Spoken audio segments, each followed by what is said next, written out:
Hi, and welcome to the budget edition of On the Money.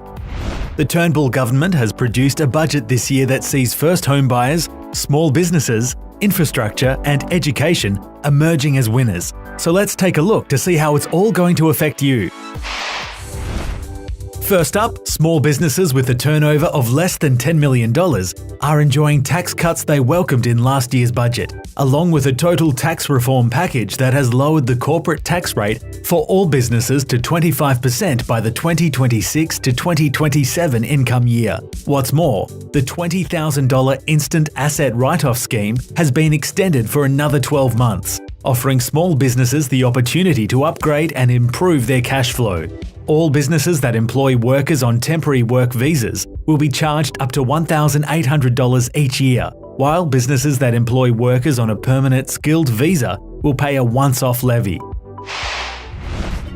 Over to health, and the government is going to increase the Medicare levy to help fund the National Disability Insurance Scheme, which is on track to be fully rolled out from 2020. The Medicare rebate freeze is going to be gradually lifted, starting with GP bulk billing, whilst specialist visits, diagnostic imaging and pathology services will be coming later.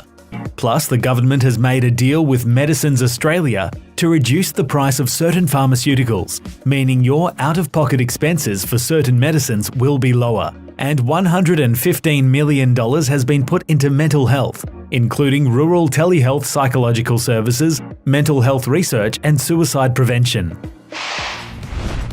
There's great news for families and first home buyers, with the budget tackling housing affordability. If you're a first home buyer, you'll get to use the First Home Super Saver Scheme, allowing first home buyers to funnel some income into super accounts at a lower tax rate than normal. Withdrawals will be taxed at a lower rate, but the amount you can contribute is capped at $15,000 a year and $30,000 all up. Both members of a couple can take advantage of the scheme. The government says this will help first home buyers to save a deposit 30% faster. They also want to free up housing by encouraging older Australians to downsize, by allowing them to tip up to $300,000 from the sale of their home into their super. Foreign investors will be slugged $5,000 if they don't occupy or lease their property for at least 6 months each year. And developers won't be able to sell more than 50% of new developments to overseas buyers either.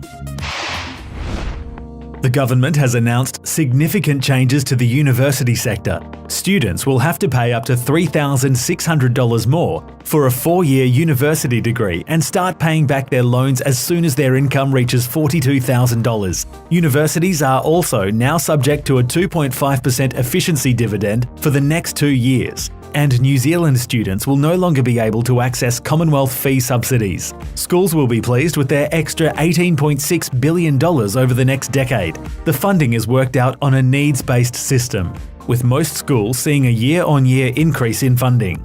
Federal funding will grow to $22.1 billion by 2021 and $30.6 billion by 2027. About 24 schools will lose some of their federal funding. Most taxpayers will soon be paying more tax, with the Medicare levy set to increase by 0.5 percentage points, from 2 to 2.5% of taxable income, to help fund the $22 billion National Disability Insurance Scheme and avoid future budget black holes. This change will kick in on July 1, 2019. The government is toughening up the laws that target multinational companies who avoid paying tax, stating the measures will bring in an extra $4 billion this financial year. There will also be extra money going to the tax office to help tackle the illegal cash economy. Parents who don't vaccinate their children will lose about $28 per child per fortnight, with the money being withheld from the Family Tax Benefit Part A. In total, the federal government expects to withhold about $66 million worth of payments. $263 million has been budgeted to support vulnerable young parents through the expansion of the Parents Next program, and $3.4 million has been put to expand the trial of domestic violence units in legal centres. Changes to the taper rates for Family Tax Benefit A will result in $415 million in savings, and the government has also allocated $37.3 billion for childcare over 3 years. A single means-tested childcare subsidy will replace previous childcare benefits and rebates. Finally, aged pensioners, disability support pensioners, veterans, and those on single parent payments will enjoy a one-off payment to help with this winter's power bills. Singles qualifying on June 30 this year will receive a $75 rebate, and couples will receive $125. Those over the age of 65 who downsize their home can pour up to $300,000 of the proceeds into their super fund. And over 60s on welfare will now have to complete 10 hours of approved activity a fortnight, which can include volunteering. Pensioners who lost their pensioner concession card as a result of the assets test change earlier this year will now have their benefit restored.